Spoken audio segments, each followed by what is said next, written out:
saw that Cristian was out here today. How was that, and how do you have a sense of how far out he is? We'd like him to be out here in full training, but he's out in partial training. He's working his way back. They figured out a couple of things that they think might be causing some of the delays. We'll get more into that as soon as we get better information, but he's on the mend. Does he still need to play 2 full trainings before he could be available at least for play? For Red Bull? No. Does he have to practice in full at least 2 times in order to be able to be available for a game? The concussion protocol is different. It's a set of steps. They have to head the ball from ball in hand, no symptoms, then heading, then more running, more physical testing, more testing in front of the computer with their notes. It's a complicated process. It's not just he's got to be involved in 2 training sessions. It's more than that. Right, I think it was, but during the game, one of your players got hit on the head. He went down and got straight back up. Did you have any sense like what was it? I think it was Cody on the left side, because there was a play where he went up for a header. He went down and maybe I remember that. He went right back up, but I mean, we try and educate the players. It's not a sign of, you're the toughest kid on the block, or you're macho, anything like that. It's serious. So we don't want to make light of it. We want the players to be educated. If they feel something, they need to say something. Is there relief that now they've actually found something that's slowing this process? Because I don't know. Remember a concussion, someone being a concussion. Well, there's been players. I mean, Chad had him for an extended period of time. There's been actually quite a few MLS players, not just Taylor Twellman, but other famous players have gone down with, concussion symptoms and ended their career. So we don't want it to get to that stage with Cristian. We want this first one to be dialed in, that we've checked all the boxes to make sure it doesn't extend.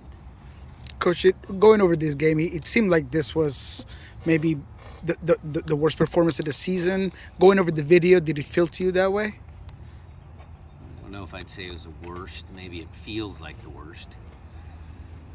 There was a lot of reflection. I'll just give you my opinion, my reflection.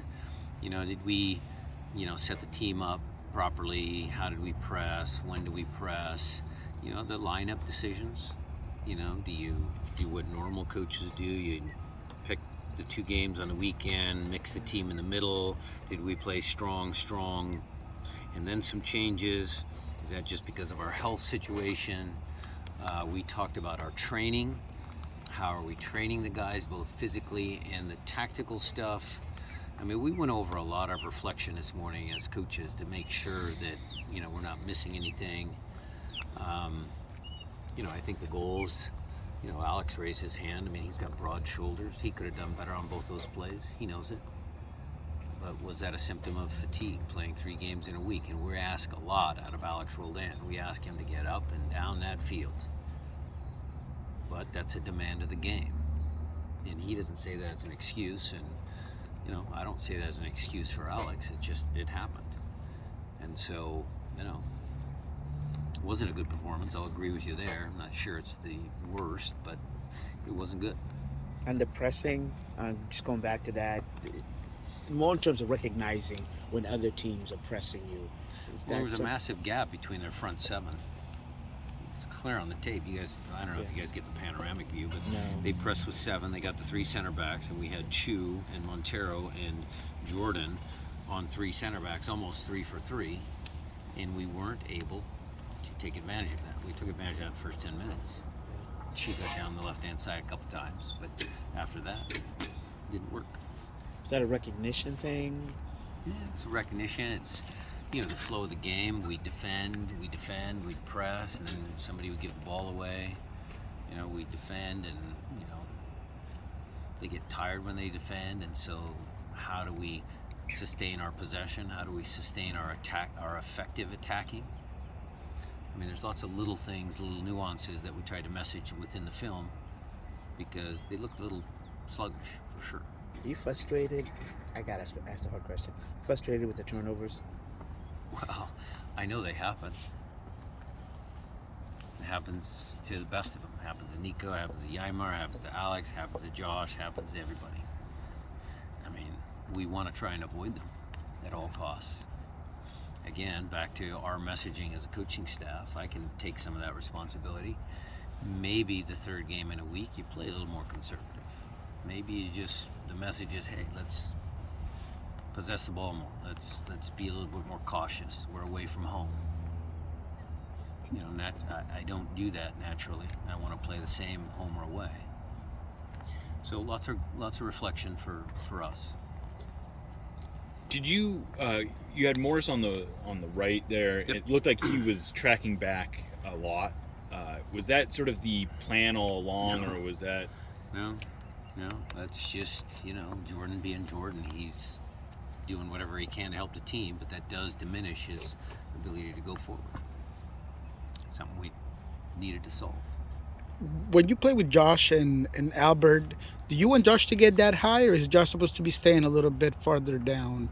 It seemed like he was getting forward a lot. Maybe it was just at the end of the game. Well, he got forward a lot because he wanted to help the team win. You know, there was the couple of transition moments because he's young and got good energy. You know, Steph grabbed the ball, he runs up the field. I think there's just certain moments that Josh does it. We don't want the players square. We want always one higher and one lower, but it varies depending on which side the ball's on, the play itself. But I thought he was okay, other than a couple of errant passes, but he was okay. Raúl's another player who's obviously working his way back. How close is he at this point? Close. Today he wasn't doing as much, but tomorrow he'll be in, I believe, almost full. And then we'll see how the week progresses. But again, it's the same with Cristian there. I'm not going to do something rash because we've had some bad results. Okay, everybody's seen it. And then you press, and then you make another bad decision which impacts the long-term health of Raúl. And we're just not going to do that. Is he someone that you see as possible for this weekend, or is he still not? Isn't he not really in the mix I'll yet? let you know after tomorrow. He's got a bigger day tomorrow. He's got a bigger push tomorrow. Let's see how he gets through, and then I'll answer that question. So not yet ruled out in any case. Not yet ruled out is a great way to put that. Not yet, really. It seems like over the last couple of games, you've kind of gotten away from playing Jordan as a 9. Is that because of the absence of Cristian on one side, or is that just? It varies. I mean, look, if you look at Jordan's contributions as a 9, they were a little bit away from home. I think he played there against Kansas City. That was a dysfunctional game. Not blaming that on him. I think also against St. Louis, but I think injuries. It's been a little bit of both.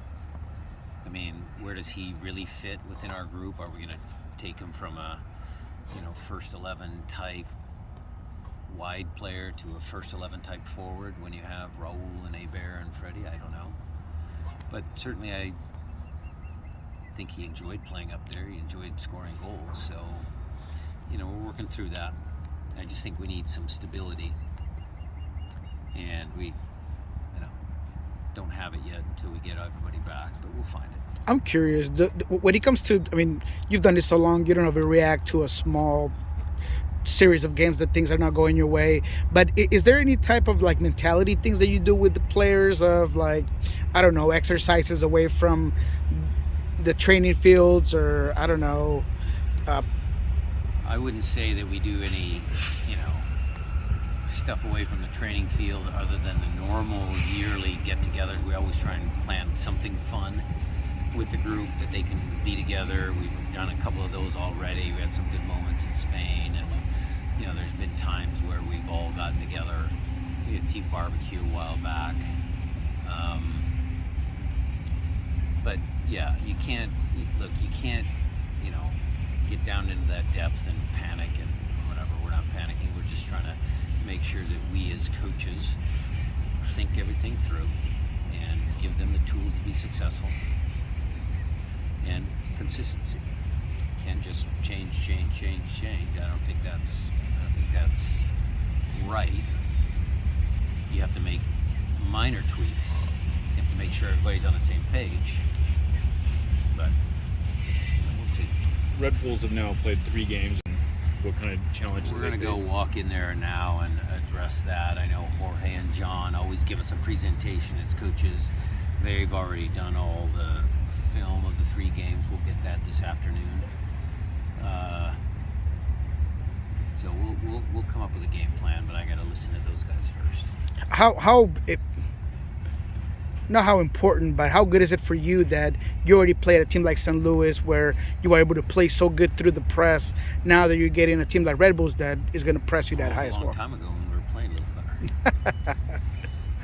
better. No, we'll be able to handle the press. I mean, look, JP, we didn't start him against Vancouver. He's good about finding ways out of pressing situations. Where do we put Albert? Where are we going to put Jordan? There's still some questions, but we'll figure out a way. Going back to the last game, going over that game a couple of times, one positive I thought I saw was that the team was somewhat dangerous on set pieces, on corners, half chances. Some of the half chances you had were on set pieces. Yeah. Did you concur with that? Yeah. I mean, yeah, I know the statistics. Tyler gave it to us that we were pretty effective there. But again, results matter. I mean, we can play well and lose 1-0, or we can possess the ball for 68% of the time and lose 1-0, or we can not score goals and we score a goal off a set piece and we win 1-0. I mean, those are all things within our sport. I think I'd credit Andy. He's taken a lot of time and doing a lot of research on different set piece ideas. So we're working on it. Marking in the box is still a concern. Obviously, they scored. Obviously, the second goal, if you're talking about the second goal, again, Alex a little cleaner. They come down. Cody had to come all the way across to find the guy top of box. Was that because we were stretched and the recovery of the midfielders should have been in that zone? I mean, you can cut it both ways. And is that communication then by both No, of it's them? just reaction. It's recovery. It's transition defending. I was thinking if the back line says, "Hey, Brian, come on back," if you're going up, is that or? Yeah. Well, I don't know if you're talking about that specific play. I just mean in general. Sorry. In general. Yeah. Look, we're always going to try and press Yeah. effectively, especially at home, at 3 home games. We want to do a good job there. We worked on it a little bit today. We want to make sure that we reward the players for the work they do defensively. If they press effectively, they'll create chances. So the reward is in we press, we get the ball, and And you're closer to goal, and your opponent is unorganized, and can you catch them? That to me is rewarding yourself for pressing effectively. Brian, at this point of this career, how do you take the comments from whoever, people or media about, let's turn on the alarms on a player or the team or the moment? How do you take that at this point in your career?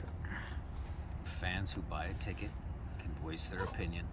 Unfortunately, or fortunately, Twitter and some of the other social media platforms allows you to have a bigger megaphone. Before, it used to be you'd complain to your buddies, your roommates, or in a bar, and there'd be 6 of them listening. Now it's 600. So you just let it just... All right. that comes with a big club, right? I mean, that's the evolution of it. Look, at some point, yeah, results don't go your way, and fans have a right to be nervous, upset, grumble, faithful, believers. It's,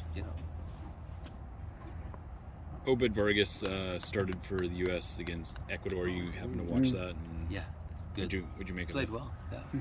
I mean, they took him out in the second half. I don't know. I thought he was pretty good. But, that's Mikey's decision, Mikey Barres. And I thought Obed was okay.